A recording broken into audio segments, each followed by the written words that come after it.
Greetings, duelists, and welcome to another video. Phantom Nightmare has been fully being revealed. The sneak peek is going to be next weekend, and then the week afterwards, which will be February 8th, will be the official release of the set. Uh, we've already talked about the Ashen archetype and a few implications that it could be proved to be relevant with field spells somewhat in the future. But I want to talk about other exclusives that we got, and two of them that really caught my eye were the psychic support cards.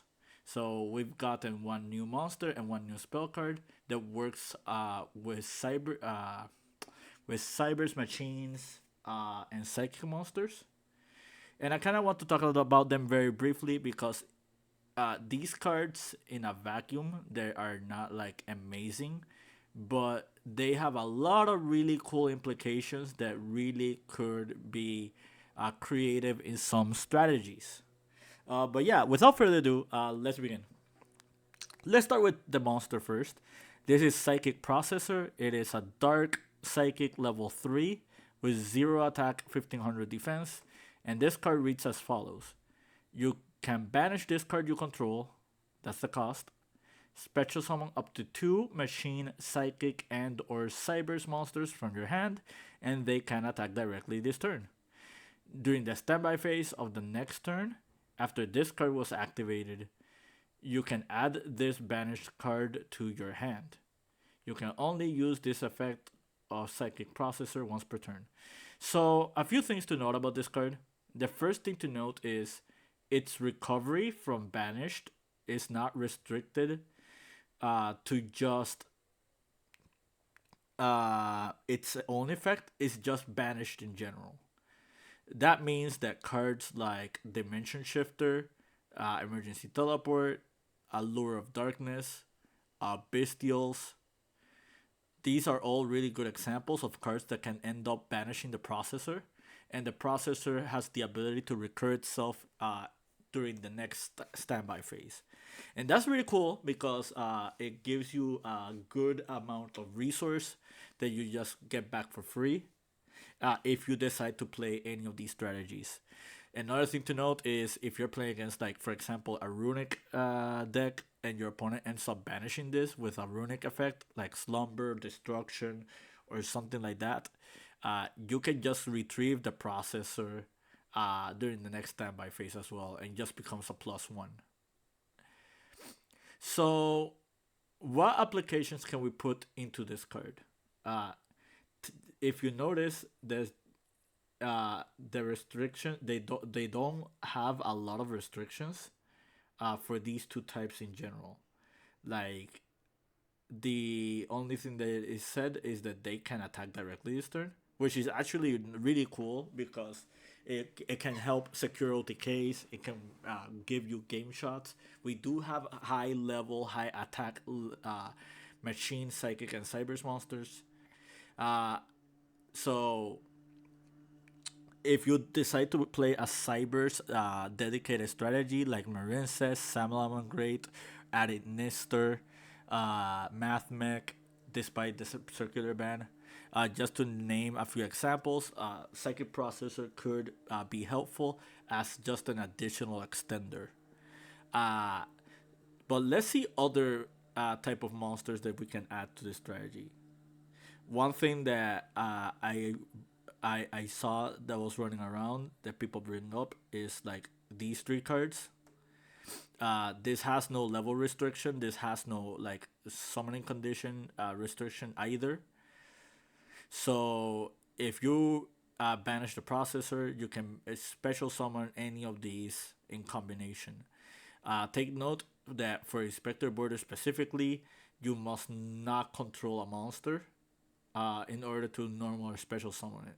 So when you're banishing the processor, you if you just banish the processor itself and you control no other monsters, you can legally summon Inspector Border alongside any other machine or cybers or etc etc. Um, so yeah, like Spell Cancer and Jinso, I don't think I need to explain these. These are just very strong lockout monsters that I just happen to be machine. So just having the ability of just summoning those monsters for free, uh, just by banishing this, is actually really cool. And another thing is, uh, it is summonable of machine teleport, so you pretty much have 6 copies of this. I'm not a fan of floodgate monsters as a whole, but I think it was very important to just bring up these floodgate monsters first, because it is a possibility that people can be creative with when it comes to psychic processor. Other monsters that we can include into this team are the Kashtiras. Like all the main deck Kashtira monsters are psychic, meaning that if you have a lot of Kashtiras in your hand and you're just clogged with them, you can summon the psychic processor, banish it, and just special summon like the multitude of Kashtira monsters that you have in your hand. So in a strategy like Kashtira, uh, I wouldn't be surprised if people just end up taking this card. Uh, because just having the ability of just summoning 2 Kashtira monsters and having them being able to attack directly could just win you the game outright. Because these are just very strong monsters by itself. Uh, Also, take note that Fenrir's effect to banish a card is whenever it declares an attack. It doesn't have to declare its attack to directly to a monster. So you can just attack directly with Kashtira Fenrir, and before the damage resolves, you can just banish 1 card. Before I talk about the other implications that you can use with Psychic Processor, and which is my favorite one out of all of them, let's talk about Psychic Arsenal. So Psychic Arsenal reads, target 1 psychic monster you control, pay life points equal to its level times 200, add 1 machine monster with the same attribute but a higher level from your deck to your hand. During your main phase, except that during the turn this card was sent to the graveyard, you can banish this card from your graveyard, target 1 each of your banished machine and psychic monsters, place 1 of them to the bottom of the deck, and if you do, add the other to your hand. You can only use this effect once per turn. If Kashira Arise Heart was still legal, this card would have been cool in the sense that you can banish this from the graveyard, grab the 1 copy of Kashtira like Arise Heart, put it back into the extra deck, and just grab your Kashtira monster and add it back to your hand. We don't have that implication, so you guys kind of have to settle with Psychic and Machines from another perspective. And one archetype that I just thought of that actually really synergizes with these cards, like both of them, very neatly, is Kozmo. So if you understand, the entire Cosmo archetype comprises of both psychics and machines, and they are both like light and dark attribute. So if, for example, you open the psychic processor and you activate the psychic arsenal, you can do arsenal effect, target the processor, and you can add Cosmo Dark Destroyer, since it's a dark, just like processor, and it is a higher level. And this is the best. And this is the best Cosmo monster in the entire deck, in the entire archetype. So just having a card that can synergize well with the Cosmo monsters and give you ability to just search for Dark Destroyer is pretty cool. Um, Also, another cool note is that like all these Cosmo cards, like they already had been playing Teleport and Allure. At least some builds have. So it's not super unorthodox to just have Processor as part of your engine if you decide to play a Cosmo dedicated strategy. Another note is that Cosmos by itself, I feel like the strategy behind Cosmo is not power crept. The bigger issue is that compared to most decks that we have in the current format, Cosmos is not really that consistent, and they pretty much lose to a couple of relevant hand traps that we have right now, especially Ash Blossom and Joyous Spring. But that's not to say that yeah, there is no real implication behind this card. Uh, I feel like this card is going to see play one way or another. I feel Cosmo is like the best strategy for this card. However, a lot of people can be creative because this summons up to three different monster types. So if you're playing Kashtira, this is a card you should be able to consider. If you're playing like a dedicated machine strategy, like for example Cyber Dragons, just to give one example, or ABC, this card also is pretty helpful.